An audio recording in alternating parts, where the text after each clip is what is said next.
All right. So now it's time to talk about tournament structure. So we're going to sort of go through and give you a high level understanding of how these tournaments are structured, what you can expect as far as the pace of the event. Um, so let's get into it. Now, competitive tournaments are normally occur in two phases, sort of.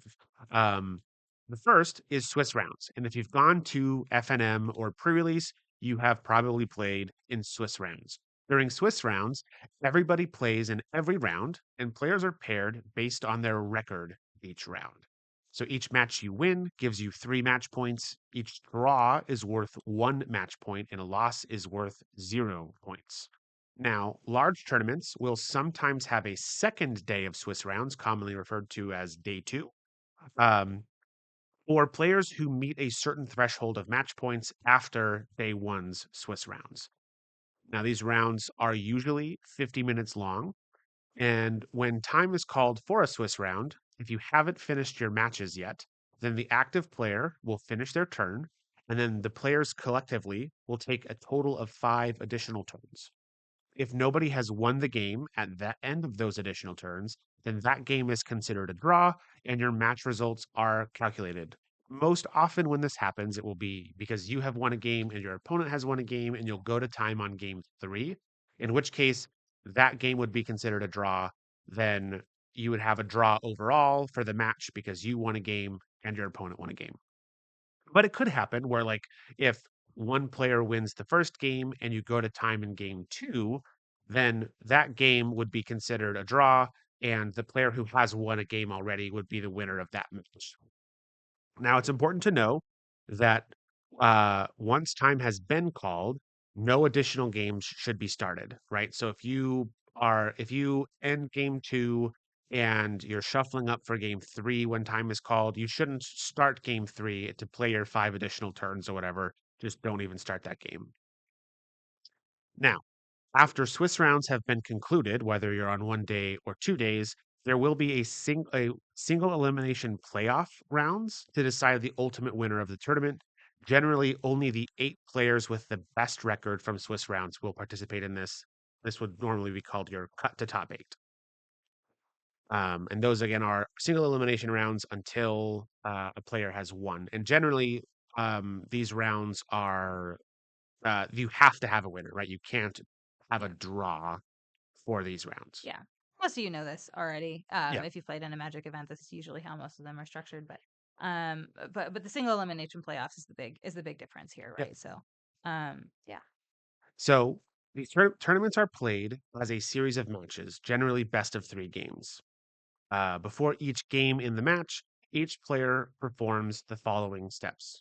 First, players will each shuffle their decks thoroughly and then present their decks to their opponent for additional shuffling. Please do not be afraid when your opponent pass or presents their deck to you to do not be afraid to pick that deck up and give it a good shuffle. This is another one of those things where, like, pre-release, it might come off as like rude, try hard. Yeah. yeah, to not just cut your opponent's deck or tap it or whatever. But at competitive events, this is standard procedure. Please pick up your opponent's deck and give it a shuffle. This rule exists to protect you against shuffle cheating. Just be gentle with your cards when you do it. Don't pick up their deck and riffle shuffle it or whatever. Give it a few, mash shuffles or whatever, and hand it back. Now, in constructed formats where you have a sideboard, this would also be the time you would present your sideboard to your opponent face down, right? You're not showing your opponent the contents of your sideboard, just showing them the number of cards that are in your sideboard. And this is also a good time for you as you're presenting your sideboard. You can do one last check to make sure that an easy way to see to make sure that your deck has 60 cards in it is if your sideboard has 15 cards in it. I believe this is also the time when you reveal Yes, companions. if you're playing with a companion, you would reveal that you're playing with a companion Yeah. as you're presenting your sideboard. Yeah. Then, after decks have been shuffled, you'll decide who goes first. During Swiss rounds, the player who makes this choice for game one is usually chosen at random, such as by rolling dice. But during the single elimination playoffs, the player who had the higher record at the end of Swiss rounds will make the choice of who plays first in the first game. In any case, for any subsequent games in that round, this choice is made by the player who lost the previous game. Now, in the case of a draw, the player who made this choice for the game that was a draw will choose again. And for most formats, the player who plays first will skip their first draw step of the game. Mhm. So after you've decided which player is playing first, then players will each draw 7 cards to get their opening hands. Players who wish to take mulligans at this point will do so.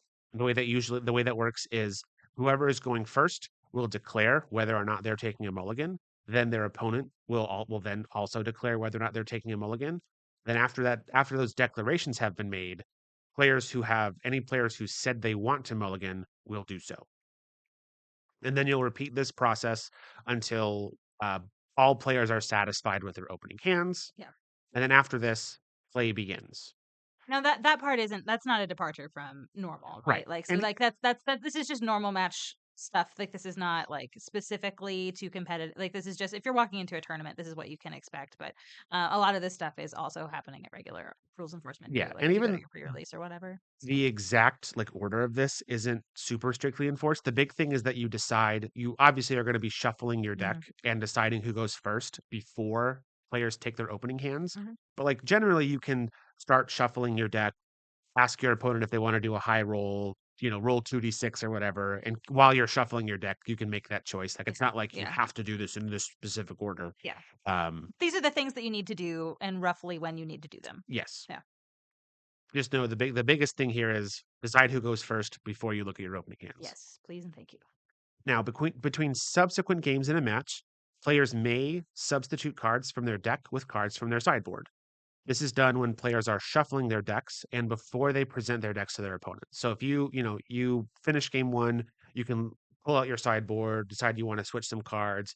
You might begin shuffling your deck and then decide, actually, I want to do something a little bit different. You can go back and change cards again. Because once you present your deck to your opponent, that's when you've sort of locked in your deck and you're not allowed to make any substitutions after you've presented it to your opponent Mm. for them to shuffle. All right. So let's talk about some format specific considerations. We're going to start with competitive 60 card constructed events. Yeah, yeah, and so again, it's important to note that, like, this competitive rules enforcement level, like, you can apply it to any format, basically any format. Yeah. And so, so yeah, so we'll talk about 60 card stuff. We'll talk about limited. We'll talk about commander. We'll talk, there's a couple of different applications for it. Yeah. Now, so for constructed events, what makes an event a constructed event is you'll be creating your deck ahead of time and playing it against other players who have made their deck ahead of time.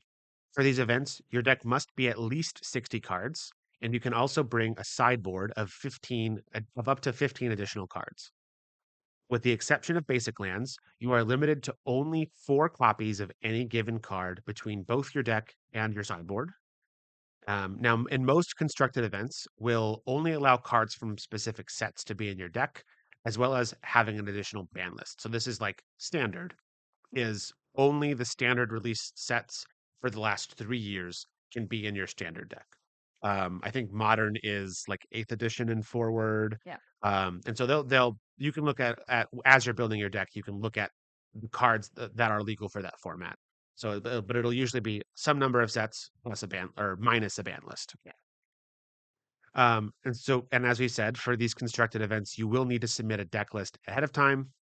Most large tournaments will have a way for you to submit your deck list digitally before the day of the event. And in any case, you should be able to fill out a paper deck list when you get there. It's probably easier to do that before the event Mhm. rather than doing it at the event. Sure. You do have that option. Okay.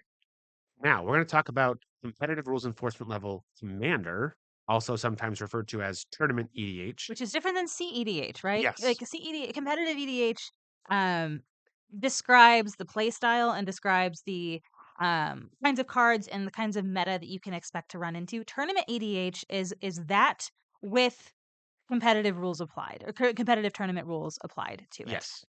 So it's in a tournament setting. You can play CEDH in a very casual setting. Like it can be a very beer and pretzels kind of thing. Y'all are just kind of going hard at each other. But with it with cards that you expect to see in CEDH. But tournament EDH, you can play EDH in a tournament setting with tournament rules, and so that's what we're talking about here. So Yes. there is a distinction between the two. Right.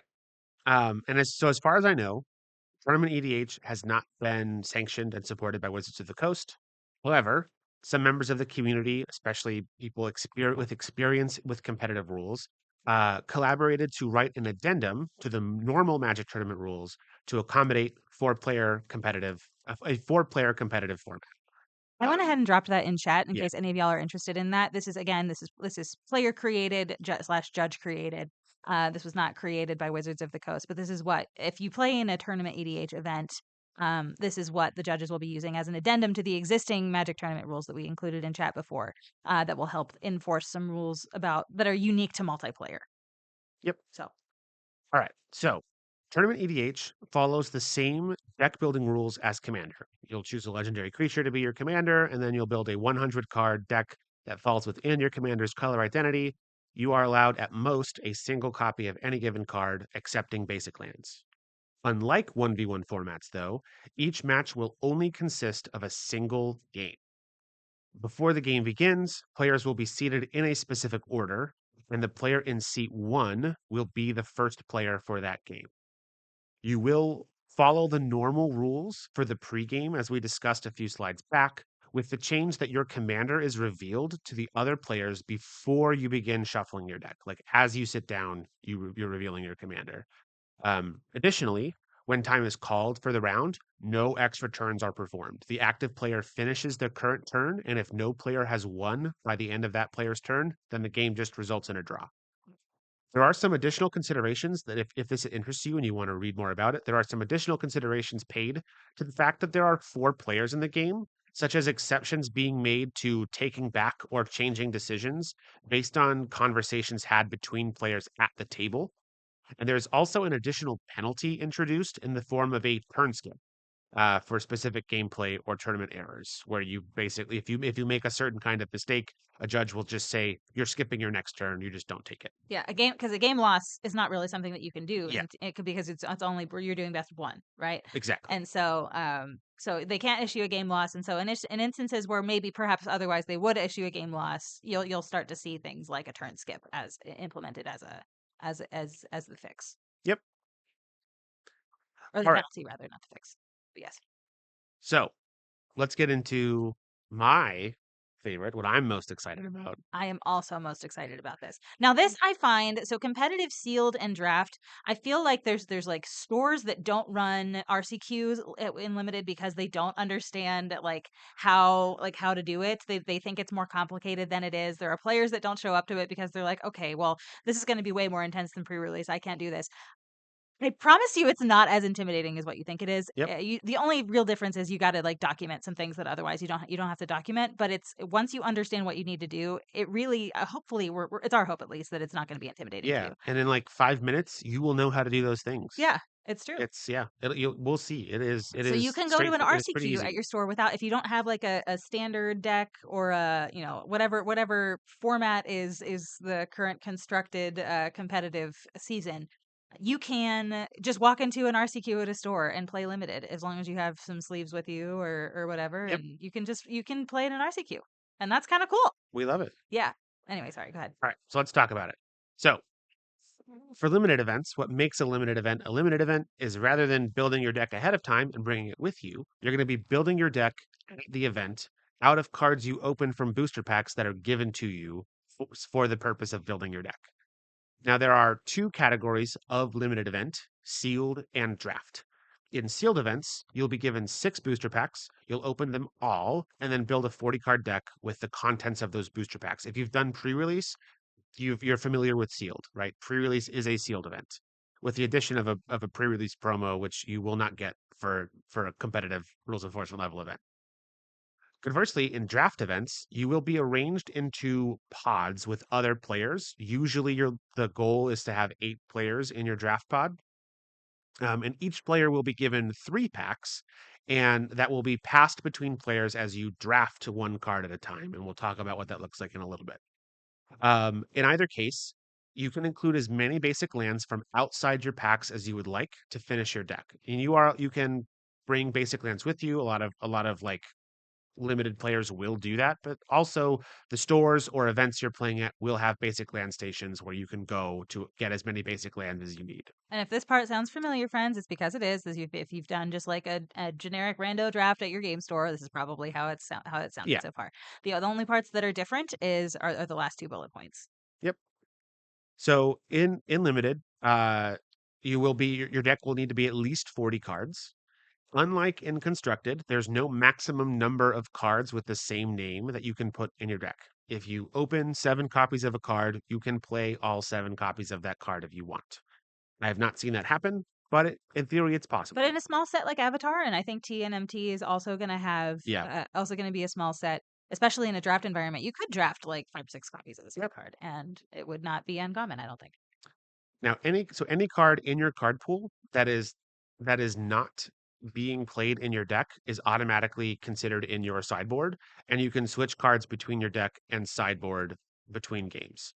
Now, in competitive limited events, you'll be registering your card pool and the deck you're actually playing after the packs have been opened.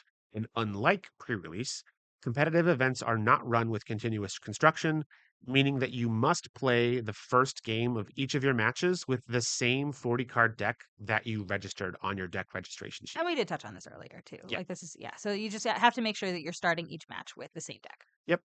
And then for competitive rules enforcement level drafts, you can only play against players that are in your draft pod. Yeah. And that's not something that you need to manage as a player. That's something Yeah. that your store will manage or that the facilitating tournament Yep. organizer will. And then Yeah. for this reason, large limited events like such as the Spotlight series will generally run Swiss rounds as sealed events and then change to drafts for the single elimination rounds Yeah. when you have fewer players.